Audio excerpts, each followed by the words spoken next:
Jesus mandou que os discípulos entrassem na barca e seguissem à sua frente para o outro lado do mar, enquanto ele despediria as multidões. Depois de despedi-las, Jesus subiu ao monte para orar a sós. A noite chegou e Jesus continuava ali sozinho. A barca, porém, já longe da terra, era atingida pelas ondas, pois o vento era contrário. Pelas 3 horas da manhã, Jesus veio até os discípulos andando sobre o mar.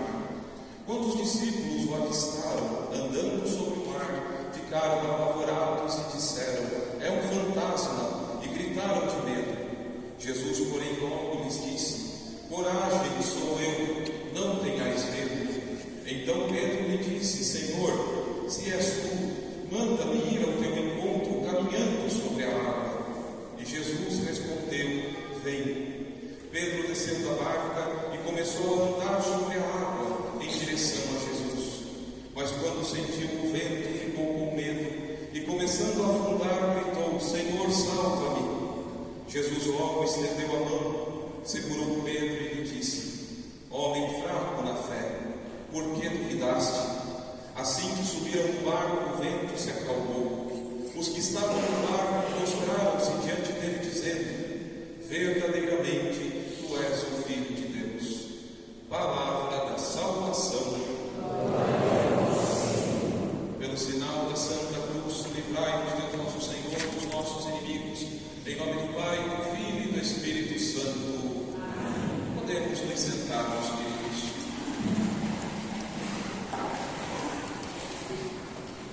Amados filhos aqui presentes na Igreja Matriz de Cristo Rei, você que nos acompanha pela rede web de comunicação, estamos no 19º domingo do tempo comum. E nesta época, deste tempo no qual a cor litúrgica é o verde, nós vamos acompanhando a vida de Jesus, porque, queridos filhos, é da vida de Jesus que nasce a nossa vida. É dos ensinamentos de Jesus que temos a luz para iluminar o nosso caminho. São os passos de Jesus que nós seguimos, e não tão somente os nossos passos.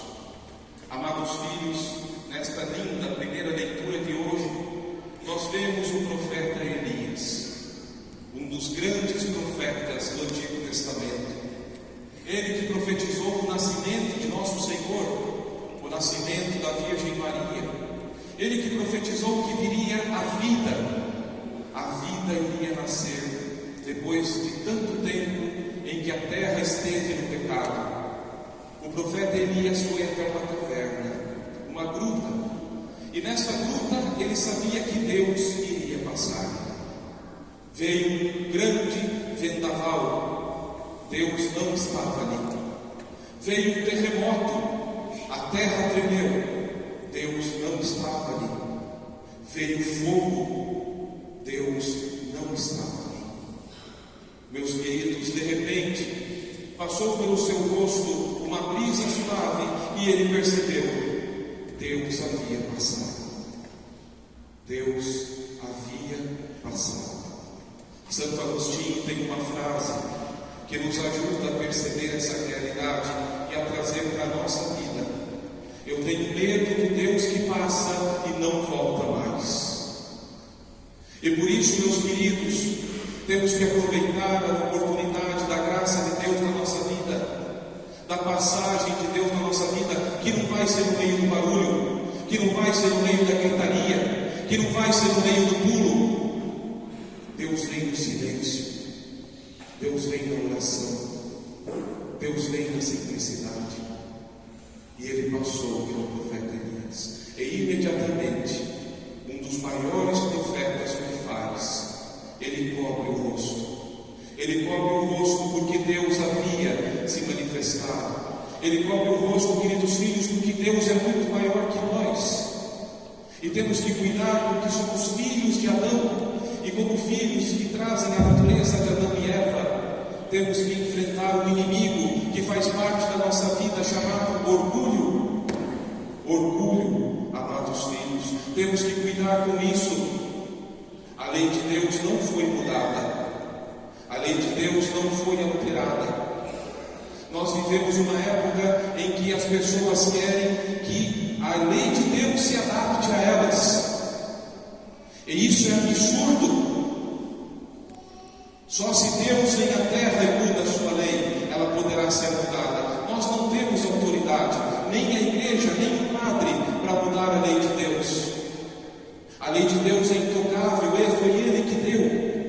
E vivemos uma época em que as pessoas querem mudar essa lei, para que a lei de Deus fale o que querem ouvir. Hoje, quando vivemos uma situação irregular na nossa vida, mudamos de igreja porque lá eles abençoam safadeza. Procuramos uma roupa que me serve, como se a religião fosse uma peça de vestuário. Quando a religião veio do céu, quando diante de Deus não temos que apontar o dedo, temos que cobrir o rosto. Quanta confusão para a escolha de padrinhos, como se a igreja que tem 2000 anos tivesse que dar satisfação a nós. Nós é que temos que dar satisfação à lei de Deus pela nossa vida, e não o contrário. Essa semana teve gente que nem é católico, que ligou na diocese para reclamar do padre, porque queria ser padrinho. Como vai ser padrinho de uma fé em que não acredita? Como vai ser padrinho de uma igreja que ele diz que é do diabo? Porque se acreditasse era católico. Nós temos que parar de brincar com Deus, parar de brincar com os sacramentos. Ai de mim, se eu não ensinar a verdade, sou eu que vou queimar no inferno. Queremos um padre ou um mercenário que deixa tudo e vai todo mundo se condenando, se perdendo. Não é fácil ouvir a verdade, porque a verdade tem poucos amigos, nos diz Santo Agostinho. Tem poucos amigos. Mas esse padre vai ensinar o que Jesus pôs na Escritura até morrer. Goste ou não goste, porque religião não é para agradar, é para salvar. E muitas vezes, para nos salvar, vai nos mexer, vai nos provocar. Alguém disse: a igreja está vazia. Não está. A igreja não está vazia. A igreja católica nunca perdeu fiéis. Nunca esqueçam essa frase. A igreja nunca perdeu fiéis. Quem é fiel não deixa a igreja. Nunca. Em seus 2000 anos, amados filhos, nunca. E sabe, queridos pais, vocês que protegem a sua família, que cuidam da sua família, a missão do padre é igual a de vocês, é ser pai também. E muitas vezes é preciso chamar a atenção do que se anda à beira do abismo e periga se perder, se cair. E o estrago será grande, porque aqui não se trata de uma vida física, mas se trata da vida espiritual. A vida espiritual. Temos que nos converter, queridos filhos, e essa luta vai durar toda a nossa vida. Toda a nossa vida. O orgulho do velho Adão continua. A serpente disse na árvore: sereis como deuses. Sim, queremos ser Deus. Queremos mudar a lei de Deus. Filhos, o que era errado na época do nosso pai e mãe continua errado, porque se não fosse, não era religião. A igreja não é um clube. A igreja está aqui para nos salvar. Ela está aqui para nos levar para o céu. E graças a Deus esse teto existe para falar, goste ou não goste, o que é preciso para o nosso bem.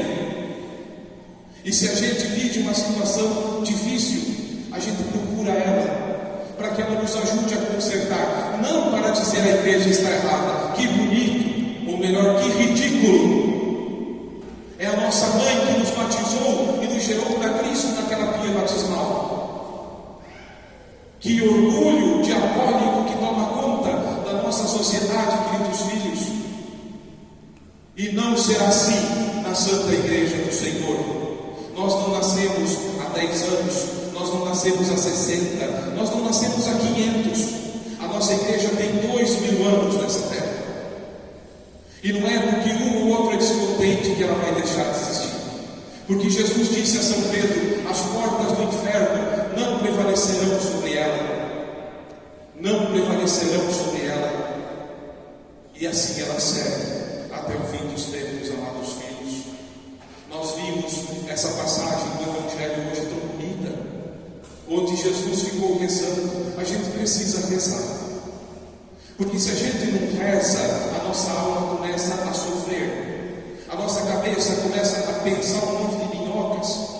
Se a gente não reza, porque o que é oração? Rezar é falar e ouvir a Deus. Não é só falar, é também ouvir. Jesus foi rezar. Jesus é Deus, Ele nem precisava, mas Ele fez para a gente aprender. Ele foi rezar. E enquanto isso, os apóstolos eram agitados pelo mar. Hoje de madrugada vocês devem ter escutado os relâmpagos, os trovões, melhor dizendo, visto os clarões dos relâmpagos. E pensem, às vezes a gente está dentro de casa, e quando acontece aqueles relâmpagos, aqueles trovões, a gente se assusta, a gente fica com medo, a gente pensa, tomara que o telhado aguente, tomara que as telhas não sejam arrancadas. Na verdade, a gente tem medo. Agora imaginem, filhos amados, estar dentro de um barco no meio de uma tempestade. Se dentro de casa dá medo, imaginem estar no barco. Os antigos portugueses que nos descobriram nossas terras, eles diziam: só não acredita em Deus quem nunca pegou uma tempestade no mar, porque mesmo quem não tem fé, se pegasse uma tempestade no mar, se convertia na hora, ia rezar, porque imaginem a imensidão e a profundidade do mar, a escuridão do mar. Eles estavam sem Jesus naquela hora. Jesus não estava no barco, não estava, filhos, e por isso eles sentiram medo, muito medo. As ondas de uma tempestade no mar chegam à altura de um prédio de 10 andares, com certeza muito medo. E de repente, meus queridos, Jesus vem caminhando sobre as ondas do mar. Eles acham que é um fantasma, porque o coração deles estava cheio de medo. Mas de repente Jesus fala: eu estou aqui, não tenho mais medo. São Pedro imediatamente quer ir até Jesus. Sim, esse caminho é certo. Mesmo que precisasse andar sobre as águas, Senhor, deixe-me até vós. Venha, disse Jesus. E aconteceu o impossível, porque estamos falando de Deus. São Pedro andou sobre as águas. Mas de repente, ele tinha escutado o chamado de Jesus. A gente escuta Deus chamando a gente, sabe, para religião, para ir na missa, para rezar, a gente escuta. Mas de repente vem um vento, e ele se perdeu ali, no meio do vento, sentiu medo, percebeu que estava em cima da água e começou a se afogar. Jesus estende a mão. São Pedro fala uma coisa importante: salva-me. Queridos filhos, nós estamos aqui para nos salvar. Doa como doer, necessário seja o que for, que tem que ser feito, estamos aqui para nos salvar. São Pedro disse: salva-me, e nosso Senhor tira ele da água, e nosso Senhor puxa a orelha dele. Por que você duvidou? Jesus puxa a orelha. Por que você duvidou? E essa pergunta muitas vezes se repete na nossa vida. Por que duvidou? A fé significa confiança, significa entrega. E mesmo que a gente esteja ferido, machucado, mesmo que a nossa vida não seja perfeitamente como Deus queria, a gente tem que procurar Ele do mesmo jeito, tem que ir na igreja do mesmo jeito, tem que rezar do mesmo jeito e mais ainda. Porque Senhor, salva-me. Salva-me, Senhor, porque estou me afogando. Salva-me, Senhor, porque acontece uma tempestade. Salva-me, Senhor, porque a fé fraquejou. Salva-me, disse São Pedro. E Jesus estende a mão e retira São Pedro da água. Meus queridos, Jesus fala: não duvide. Não duvide, você será capaz do impossível. Não duvide e você caminhará sobre a água. Não duvide e você vencerá a tempestade.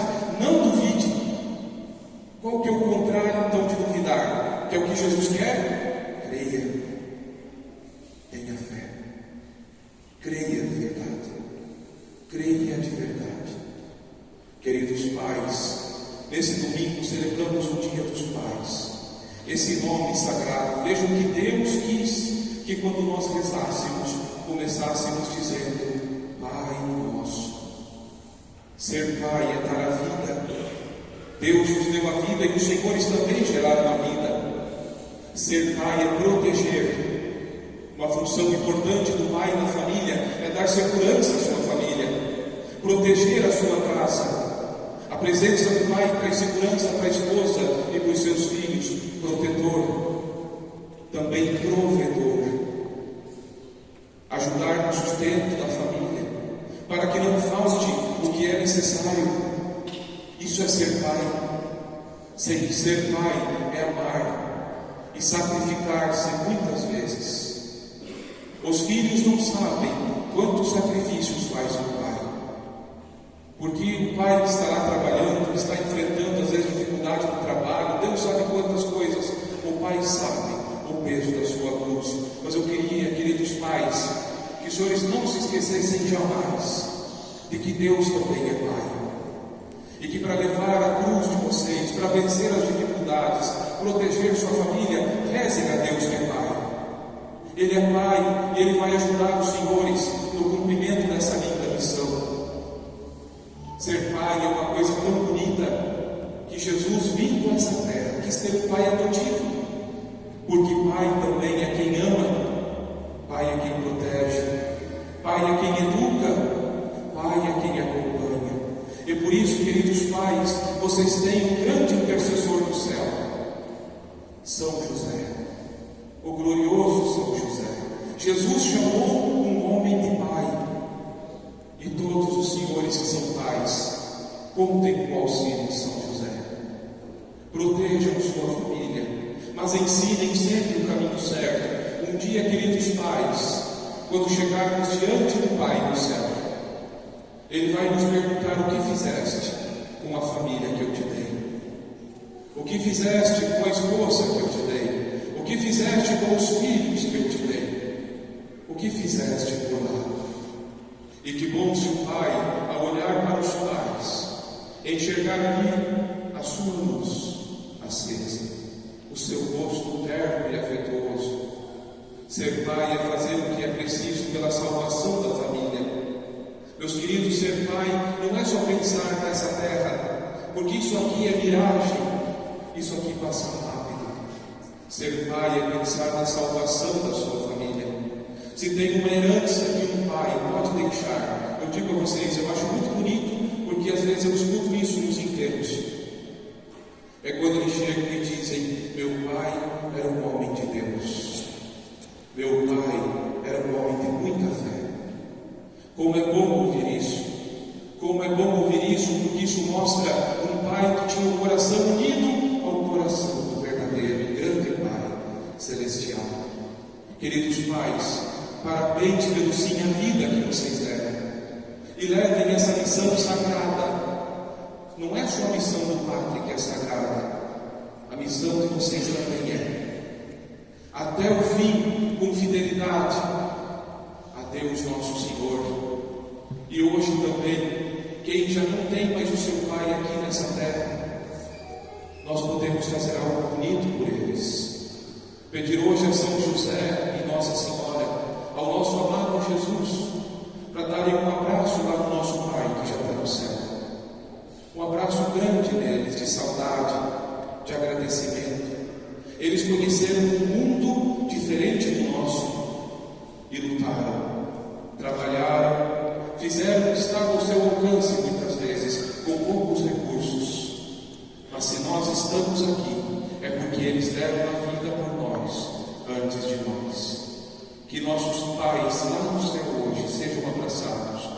Não existe oração maior que a missa, e por isso esta missa hoje seja também em sufrágio de todos os pais, para que possam estar juntos ao coração de Jesus, que é o coração que mais ama o Pai. Louvado seja nosso Senhor Jesus Cristo, para sempre seja louvado. Em nome do Pai, do Filho e do Espírito Santo. Amém. Creio em Deus Pai.